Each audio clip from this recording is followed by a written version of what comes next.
Hi everyone, my name is Michael May. I'm going to be delivering most, if not all, of the lectures for this particular module, but the module coordinator is Dr. Paul Young, who's the head of school. So what I want to do today is I want to go through the module itself, give you an overview of it, an overview and an introduction to thermodynamics, and maybe a brief history of it also to put it into context.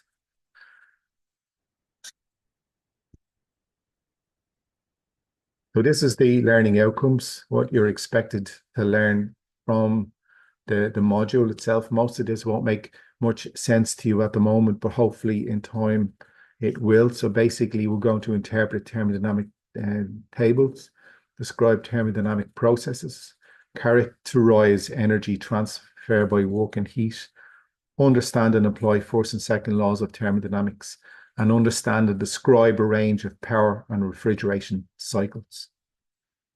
Now, if we take the whole course and divide it into parts, in my mind, it would be 9 parts over the 12 weeks, and they're outlined here. So the first part is about describing basically the subject and the module of thermodynamics.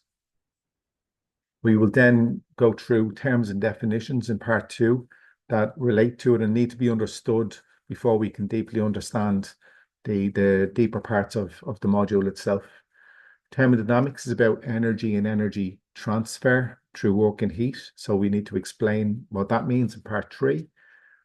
The thermodynamic systems involve a pure substance, a working fluid that we describe as a pure substance. And we need to explain what a pure substance is and how to calculate the properties as they undergo a thermodynamic process change. We also have gases in thermodynamic systems, and we have equations called the ideal gas laws that we apply to thermodynamic systems to once again calculate the properties as they change in a thermodynamic cycle. We'll be applying the first law of thermodynamics to closed systems, what we call closed systems, and that's part 6.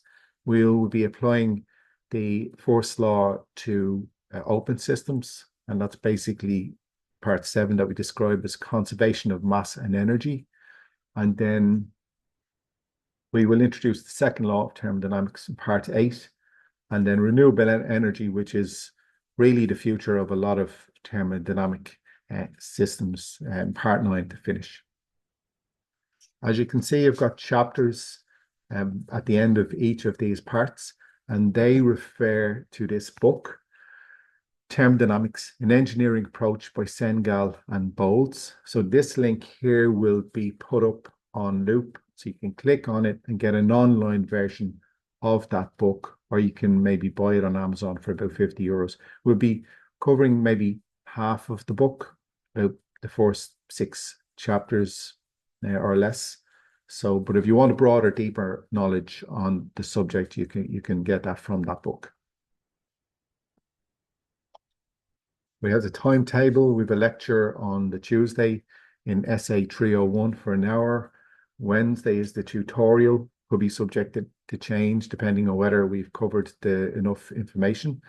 And then Thursday, we will have our lecture in QG13, which is in the business school. And then on a Thursday from week 3, we will have labs, and they will extend maybe up to week 11. This is the breakdown of the marks. So at the moment, it's split into a 50-50 split, 50% for continuous assessment, 50% for final exam. And the breakdown of the 50% for the continuous assessment is basically 30% for a group project, design project.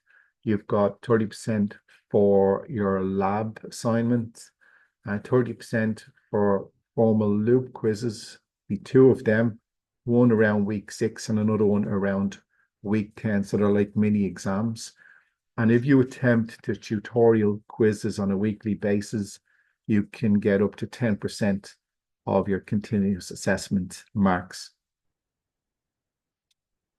The loop pages, you've got the module introduction here, your design assignment explained in this tile. Over here, you've got the graded loop quizzes, which will come active when we reach week 6 and week 9. And then you've got the lab assignment, which you can access now and download the lab books for the module. You've got the weekly tutorials. They will become active as we go along. And then you have the thermodynamic property tables, which is a PDF reference book. And then I will upload the lectures in the form of a PDF file as we go along through each of these weeks. Interesting quote from Arnold Sommerfeld, German theoretical physicist, about what thermodynamics is. And he says that thermodynamics is a funny subject. First time you go through it, you don't understand it at all. Second time you go through it, you think you understand it, except for one or two small points. The third time you go through it, you know you don't understand it, but by that time, you're so used to it, it doesn't bother you anymore. So basically, it can be a challenging subject. It can be based on or involve some very abstract concepts. Some of them are abstract and require you to get your head around them. Some of them are abstract because of the wording, which could be quite precise at times and probably slightly dated language, but we'll explain that as we go along. Some of them are abstract concepts or appear to be abstract, but you really just need to take them on face value, and they're not as complicated as they seem. Now, the thermodynamics itself comes from two Greek words: thermo from the Greek word therme, meaning heat, and dynamics from the Greek word thernamis, meaning force or power. So it's basically the force or the power behind heat. Few definitions here for the science of thermodynamics from different sources. And just to give you kind of a sense from different sources, some reputable, some less reputable. This one is from Wikipedia. Thermodynamics is a branch of physics that deals with the heat, work, and temperature and their relation to heat. ChatGPT describes it as a branch of physics that deals with the conversions between heat, work, temperature, and energy. And a more reputable source would be Introduction to Engineering Thermodynamics by Sontag and Borniak. And that describes the science as a science that deals with heat and work and those properties of substances that bear a relation to heat and work. And then finally, the one that I suppose we'll reference, thermodynamics, a branch of science concerned with the transformation of energy into useful heat and work for engineering purposes. So let's take that last one there and apply it to some applications of thermodynamics to put a bit of sense on it.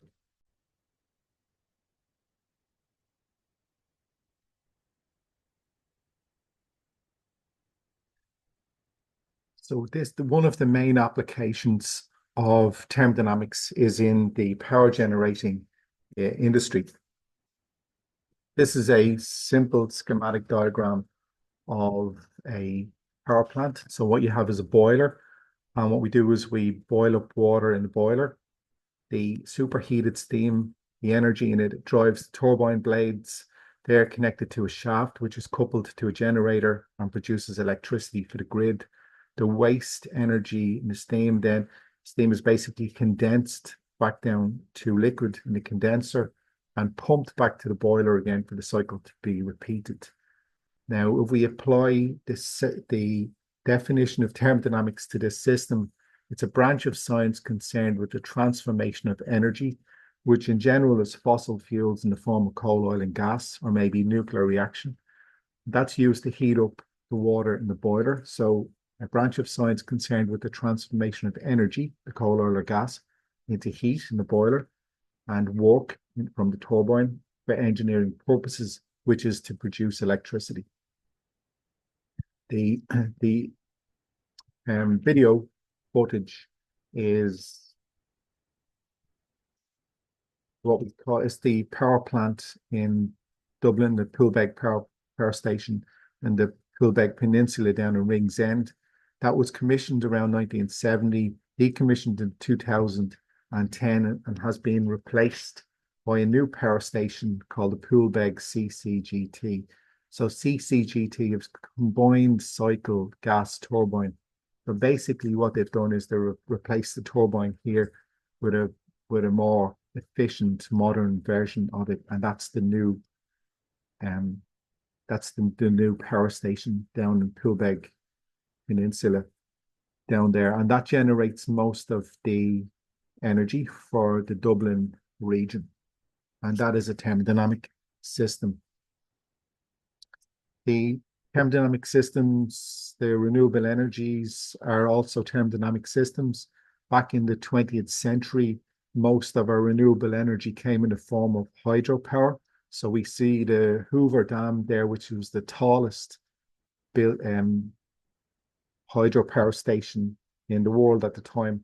So they dammed the Colorado River, created Lake Mead behind it, regulated the flow of Lake Mead down through the dam to rotate a turbine and produce electricity. Over here we see Ireland's first hydropower station, which is called Ardnacrusha on the Shannon. And it's since then we've had other ones like Inniscar on the Lee, Poulavuka and the Blessington Lakes and Golden Falls on the Liffey. And this is Turlock Hill, which is Ireland's first and only pumped hydropower station. So halftime during an All-Ireland football final, for example, when everyone goes out and puts the kettle on, there's a big spike in demand. Poolbeg finds it difficult to reach that demand. So what they do is they open the valve from the upper lake, allow it to fall down through a shaft to the lower lake, and it rotates a turbine in that shaft, producing electricity to meet that extra demand. At night time, when there's excess electricity on the grid, the lower lake is pumped back up to the upper lake. So although it's a net consumer of electricity, it's basically harnessing the waste electricity that would be on the grid at night time that's not being used.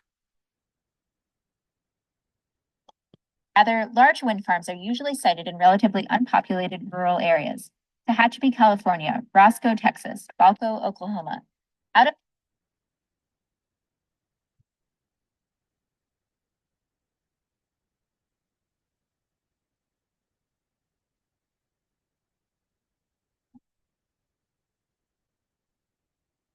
So nowadays, most of our electricity, renewable electricity, is generated by wind power, and Ireland has a lot of wind farms speckled around the island now to produce that renewable energy for us.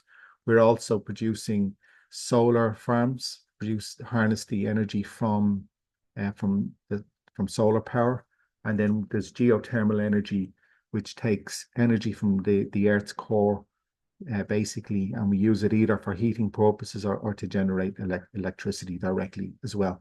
So there's some forms of renewable energy systems, which are thermodynamic systems, and that we'll be looking at closer towards the end of the course.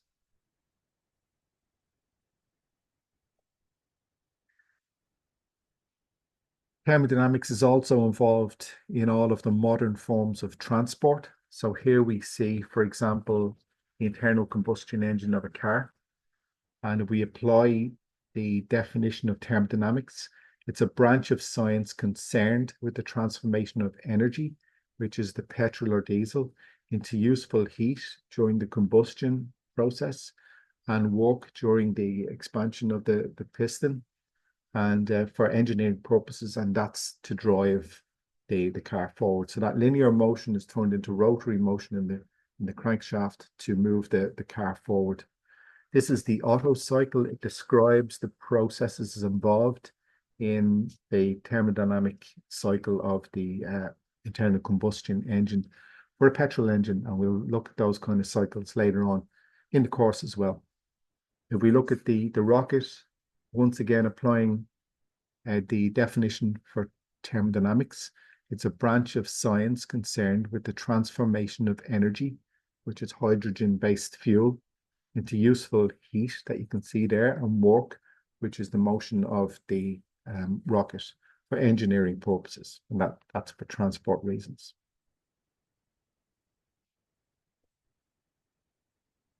The benefits of refrigeration, heat pumps, and air conditioning systems to humanity can't be overstated. They are also thermodynamic systems. And here we see the thermodynamic cycle for a refrigerator. So we've got an evaporator, compressor, condenser, expansion valve, and the evaporator is basically absorbing the energy from inside the fridge and releasing it to the outside of the fridge at the condenser. And that's brought about by this pressure difference that's brought about by the compressor. So we look at those cycles later on as well.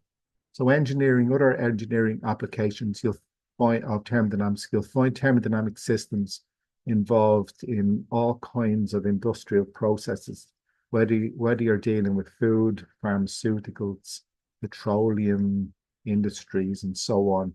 You need thermodynamic systems and devices in these processing plants.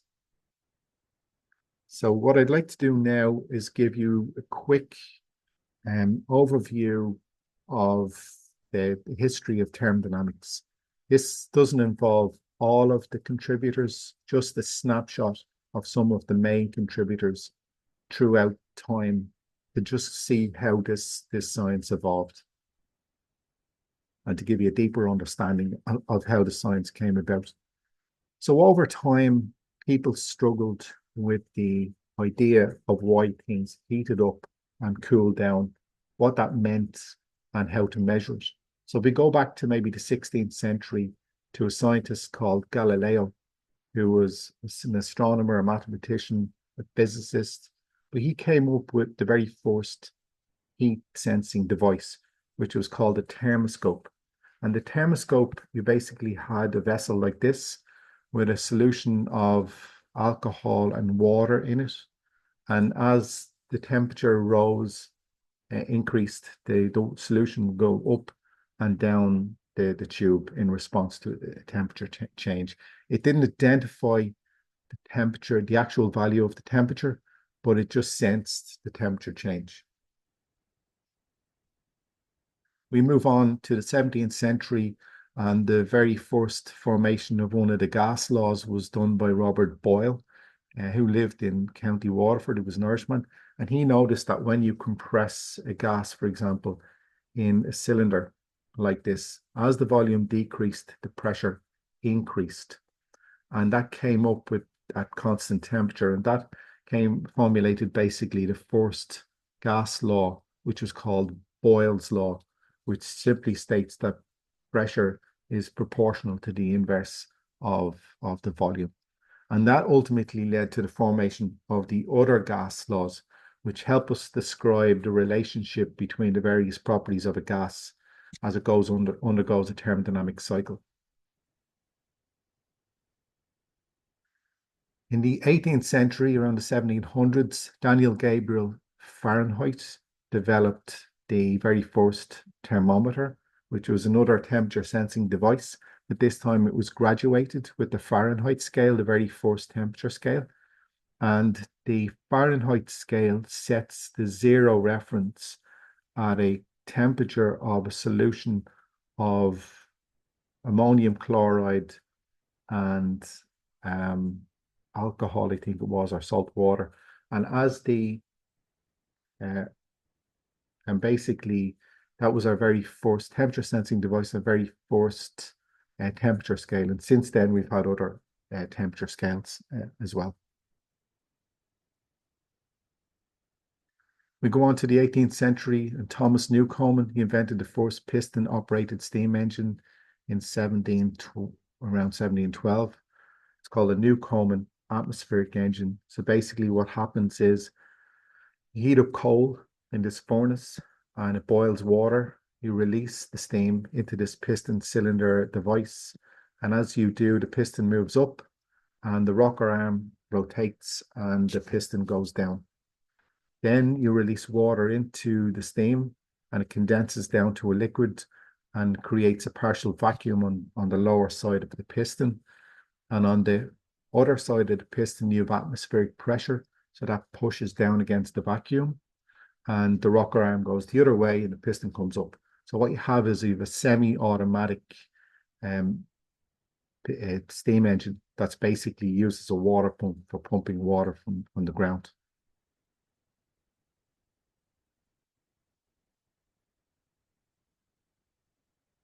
About 50 years later, James Watt took the Newcomen engine and developed the Watt steam engine, which was a much more efficient engine and a much more adaptable. And this was used extensively in factories to automate a lot of systems and was really the beginning of the Industrial Revolution, where lots of people created these types of inventions and made a lot of money from them. So not only was there a power shift from royal families, but a lot of wealth was distributed to a lot of these engineers and entrepreneurs as well. We move on to the 19th century, around 1824, and Sadi Carnot, who published Reflections of the Motive Power of Fire. He was a soldier in the Napoleonic Wars. When he came home from the Napoleonic Wars, his father was interested in steam engines. He took an interest in it himself and came up with the Carnot cycle. The Carnot cycle is a theoretical thought experiment, not practical in reality, but what it does is it identifies the theoretical maximum efficiency that you can get from a heat engine. And once you know that maximum efficiency that you can get from that heat engine, you can strive towards it. And that was known as the Carnot cycle. James Prescott Joule in the 19th century demonstrated the mechanical equivalent of heat, establishing the first law of thermodynamics in 1840. So basically, he let this weight drop from this system here, and as it dropped, it would spin this paddle wheel in the water, and as it spun the water would heat up, and he could measure the temperature, and he was able to show that the energy released by the weight here was imparted to the water over here. So demonstrating that energy is not created nor destroyed, just transformed from one form to another. Around the 19th century, there was a number of people contributed to the second law of thermodynamics and basically the formation of the laws of thermodynamics. People like Sadi Carnot, Max Planck, Rudolf Clausius, and Lord Kelvin. And basically, the second law encapsulates the idea that natural processes tend to increase the disorder or entropy of an isolated system, and it had a profound implications for understanding energy transformations. So the second law basically describes how energy flows, and the laws of thermodynamics basically tell us the nature of energy overall. And that's a quick, brief overview of the evolution of the science of thermodynamics. We go from a simple atmospheric engine from Thomas Newcomen all the way up to power plants and the modern forms of transport and devices that really power our modern world and all our systems and processes as well. A lot of systems and processes in our industries.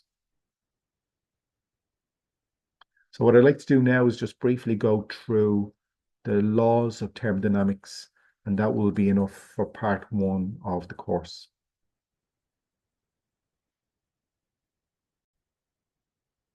So there are four fundamental laws of thermodynamics. They're called the first law, second law, third law, and zeroth law. The zeroth law was established after the first three, but regarded as so fundamentally important to the other three that it was put before them. So that's why you've got zero, first, second, and third law. And what they do is they basically establish the nature of energy. So we start with the first law. It applies the conservation of energy to thermodynamic systems. Sorry, we start with the zeroth law. It was established by Ralph H. Fowler in the 1930s, long after the first, second, and third laws were widely recognized. And it simply states if two systems are each in thermal equilibrium with a third system, they are in thermal equilibrium with each other. So if Object A is the same temperature as object B, and object A is the same temperature as object C, then B and C must be at the same temperature.